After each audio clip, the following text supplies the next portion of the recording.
All this area is new, except for that building over there that has been perfectly restored and blends in with the new Bilbao. That is something that's also very important. Bilbao is tradition, but it's also innovation, and we like them to go both hand in hand. Bilbao maybe has been known since 97, but we've been here since the year 1300.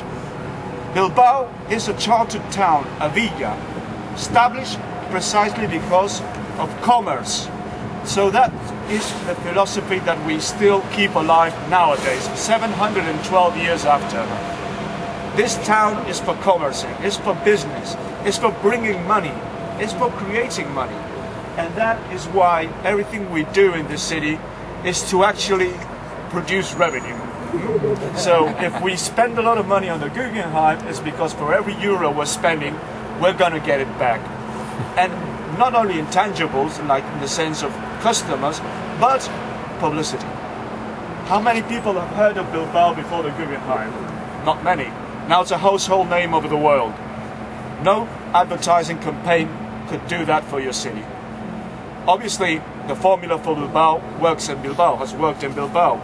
But it's a good example that how something that originally is thought to cost money, like something cultural, can actually be an economical engine, not only for the city, but for the whole area, for the whole Basque Country.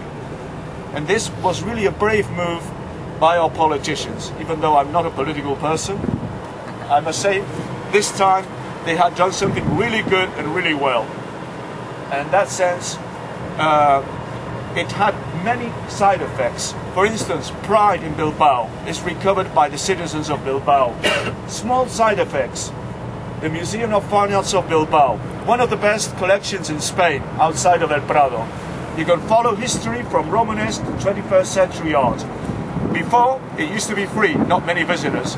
Now, you have to pay a ticket, and they're getting plenty of visitors. Not only from people that go to the Guggenheim, but locals themselves have discovered the museum.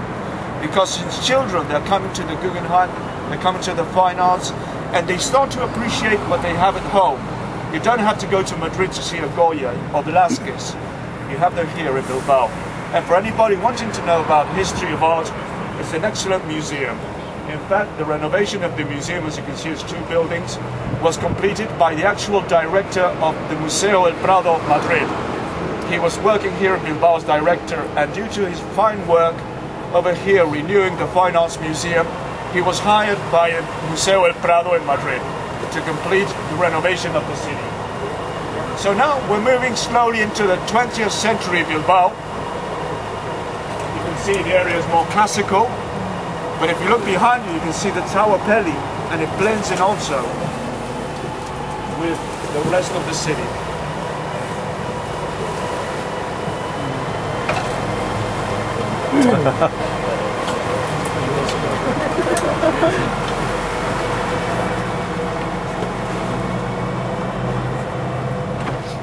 So this is the typical view of the Guggenheim with the puppy. Well, you know the first joke about the Guggenheim.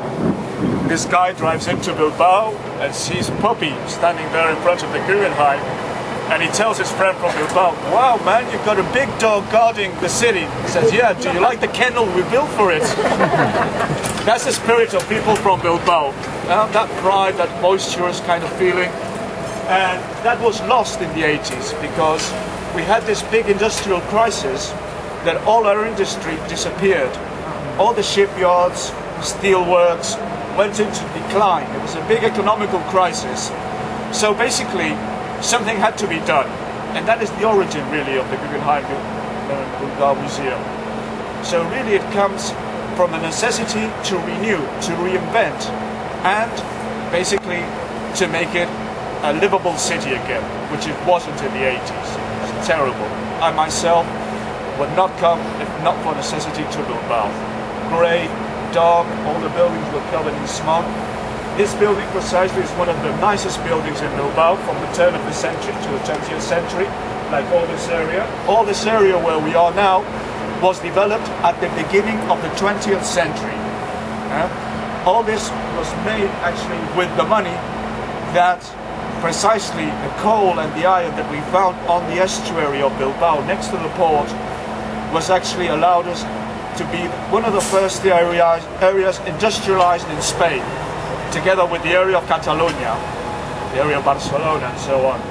So that allowed for all this area that we are now here is the 20th century Bilbao, 20th century. The Gran Via towards the north and the Gran Via towards the south, which will be followed now. And some of our emblematic buildings. This white building is the 5-star Hotel Carlton, but it is also the place where the first Basque government had its offices during the Second Republic in Spain. That was the year 1937, precisely. So this building is quite significant for us in the sense that for us it was the first time the Basque people received their autonomy that was later lost due to Franco's dictatorship, which you can see the coat of arms of Franco still here. This is the unpopular building. If we like this one not so much because it's the IRS, taxes. So that's why you can tell by the sober style of it, it's not really inviting, while the other one is a bit more inviting. But you can see there's a bit of a mishmash of styles. That's something that happened mostly in the 70s. In the 70s, there wasn't a plan. Anything could go, anything could fly. So in that sense, that you can see a bit representatives of different decades and so on.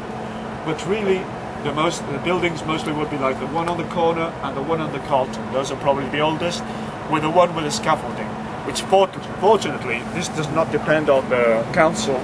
It depends directly on the Spanish government. So they have like a little license to do what they want, so to say.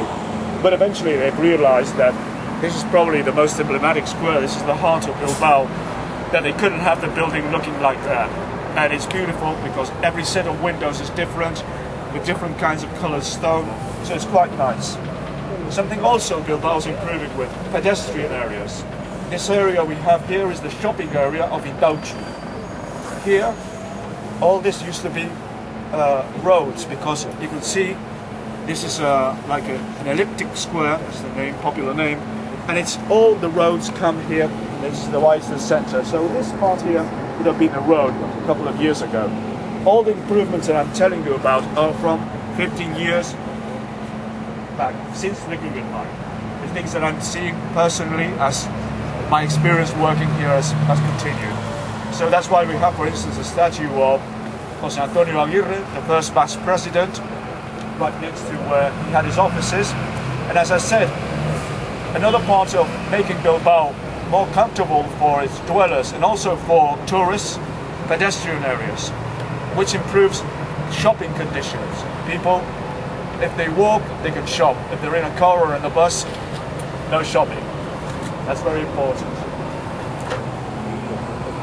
So if you can see, there's some holes on the steps of the entrance, and that's where the bunker where the Basque president would hide during the bombings of Bilbao during the Spanish Civil War. Here we have what I was telling you, Sir Norman Foster. This is what we see of his work unless we go underground. These entrances to the subway, which are extremely practical in an area where it rains so much, because as you come out, you can see what the weather is and if you have to take out your umbrella or not. And now we're coming down the main axis of Bilbao, the Gran Via. The Gran Via before used to have 2 lanes of traffic in each sense, and now most of the stretch is only for